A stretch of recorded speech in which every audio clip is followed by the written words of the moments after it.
నటరాజన్ వాస్తవాలను బయటపెట్టిన కాంగ్రెస్ కోవర్టే ఎవరు? సొంత పార్టీలోనే కోవర్టులను వదిలేసి మాపై అరుపులు వేస్తారా? తప్పు చేసి ఇతరులపై నిందలు నెట్టడం కాంగ్రెస్ నైజమే. నామినేషన్ తిరస్కరణకు కాంగ్రెస్ అంతర్గత విభేదాలే కారణం. బీజేపీ జాతీయ సంస్థాగత ప్రధాన కార్యదర్శి బిఎల్ సంతోష్ ఈయన very dangerous. BL Santosh Telangana రాష్ట్ర ప్రభుత్వం అంటే గతంలో ఉన్న బీఆర్ఎస్ పార్టీని కూల్చడానికి పనిచేసిన వ్యక్తిని. వెరీ వెరీ వెరీ డేంజరస్ ఈయన. ఎందుకంటే ఎట్లనైనా చేసి ప్రభుత్వాలను కూల్చడంలో దిట్టయిపోయాడు. బిఎల్ సంతోష్ ఎంత డేంజర్ అంటే తెలంగాణ రాష్ట్రంలో ఈ బిఎల్ సంతోష్ బీజేపీకి సంబంధించిన జాతీయ సంస్థాగత ప్రధాన కార్యదర్శి. అది తెలంగాణ సమాజానికి మొత్తం తెలుసు. ఎందుకంటే కల్వకుంట్ల చంద్రశేఖరరావు కర్రగాల్చి వాత పెట్టిండు అప్పట్లో ఫామ్ హౌస్కు సంబంధించిన ఎమ్మెల్యేల కొనుగోలు వివాదానికి సంబంధించి.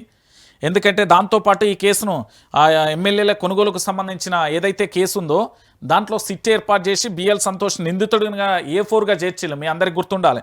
దాంతోపాటుగా ఏంది అంటే బిఎల్ సంతోష్కు సంబంధించి ఈయన కేసు చేస్తే ఇక్కడ కల్వకుంట్ల చంద్రశేఖరరావు గారి కూతురు కవిత మీద ఈయన ప్లాన్ చేసిండు. ఇంకొక విషయం ఏంటంటే ఈ మీనాక్షి నటరాజన్ బయట పెట్టిన కాంగ్రెస్ కోవట్ ఎవరని ఈయననే అడుగుతున్నారు.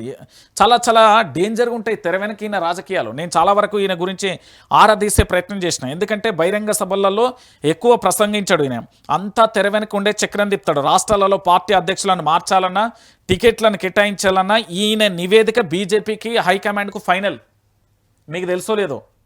ఇంకోటి ఏంటంటే ఈయన సౌత్ ఇండియాకు సంబంధించి మొత్తం ఇన్ఛార్జ్. గతంలో ఉమ్మడి ఆంధ్రప్రదేశ్ కానీ కర్ణాటక కానీ కేరళ రాష్ట్రాల బీజేపీ వ్యవహారాల సమన్వయం పర్యవేక్షించడం కానీ తెలంగాణ రాజకీయాలు కానీ ఇక్కడి నేతల బలహీనత మీద కూడా ఆయనకు పూర్తి స్థాయిలో పట్టు ఉంది. చాలా వరకు ఈయన ఎక్కడ ప్రసంగించడు ఎక్కడ కనిపించడు కానీ వెనక మాత్రం బ్యాక్గ్రౌండ్లో మామూలుగా ఉండే ఈయన చాలా వ్యూహాత్మకమైన నిర్ణయాలు ఉంటాయి. ఎందుకంటే ఎమ్మెల్యేలకు సంబంధించిన కొనుగోలు కేసు బీఆర్ఎస్ ప్రభుత్వం అధికారంలో ఉన్నప్పుడు ఈయన ఎట్టి పరిస్థితులలో బీఆర్ఎస్ ప్రభుత్వాన్ని కూల్చడానికి అనేక రకాలుగా ఏ నాయకుడి లోపమేంటి, ఏ నాయకుడు ఎట్లిస్తే ఏ నాయకుడు లొంగిపోతారు, ప్రభుత్వాన్ని ఎట్లా కూల్చొచ్చు అనేది ఈయనకు బాగా తెలుసు. మీరు అనుకుంటున్నారేమో నాకు తెలిసి బిఎల్ సంతోష్ ఎంట్రీ ఇచ్చిందంటే తెలంగాణలో కాంగ్రెస్ ప్రభుత్వానికి ఎక్కువ రోజులు ఉండదు అన్నట్టుగా. అల్టిమేట్గా కాంగ్రెస్ ప్రభుత్వానికి రోజులు దగ్గర పడ్డట్టే. ఇక అంతకుమించి ఇంకేముండదు అనేది ప్రధానమైన అంశం. ఇక దాంతోపాటుగా ప్రధానంగా కూడా తెలంగాణ ప్రాంత ప్రజలు ఆలోచించాల్సిన ఇంకొక విషయం ఏంటంటే ఈ నిరుద్యోగులకు సంబంధించి దద్దరిల్లిన దల్షిం నగర్ కథం తొక్కిన నిరుద్యోగులు. పోలీస్ శాఖలో ఖాళీగా ఉన్న పోస్టులకి నోటిఫికేషన్ ఇవ్వాలి. 5,000 పోస్టులు ఇస్తే జిల్లాలకు తీవ్ర అన్యాయం జరుగుతుంది. కానిస్టేబుల్కు 36, ఎస్ఐకి 38 ఏళ్ల వయో పరిమితి పెంచాలి. ఇక పోలీస్ నిరుద్యోగ జేఏసీ అంటూ కూడా చెప్తున్న పరిస్థితి అయితే కనబడుతుంది. ఇక్కడ ఏంది అంటే వీళ్ళ పంచాయతీ నేను చెప్తా. ఈ పోలీస్ నిరుద్యోగ జేఏసీ తరపున పోరాటం, రాష్ట్ర ప్రభుత్వం విఫలం, నిరుద్యోగుల కథం తొక్కడం ఇవన్నీ రాష్ట్రంలో కీలకంగా మారిపోయాయి. సో ఇప్పుడు కాంగ్రెస్ పార్టీని ఒక దశలో అధికారం దించడానికి వీళ్ళు ప్రధానమైన మొదటి ఎజెండాగా భవిష్యత్తులో మారబోతారు.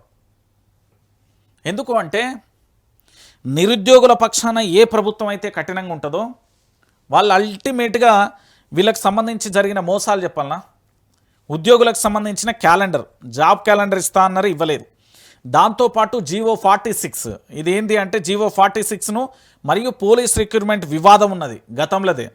దాంతోపాటు నిరుద్యోగ వృత్తి డిమాండు, దాంతోపాటు పరీక్షల లీకేజీలు కానీ రీషెడ్యూల్కు సంబంధించిన గందరగోళం, నిరుద్యోగ వీళ్ళకి సంబంధించి వీళ్ళను పూర్తి స్థాయిలో అరెస్టు చేయడం, వీళ్ళకి ఇవ్వాల్సిన నోటిఫికేషన్లు ఇవ్వకపోవడం, వీళ్ళకి ఇస్తా అన్న 2 లక్షల ఉద్యోగాలు ఇవ్వకపోవడం, నిరుద్యోగులకు సంబంధించి పూర్తి స్థాయిలో రాష్ట్ర ప్రభుత్వం మీద భయంకరమైన కోపం మీద ఉన్నారు. చిన్న చితక మీద కోపం కాదు, వాళ్ళు చాలా భయంకరమైన కోపంతోనే ఉన్నారు. నేను చెప్తున్నా కదా.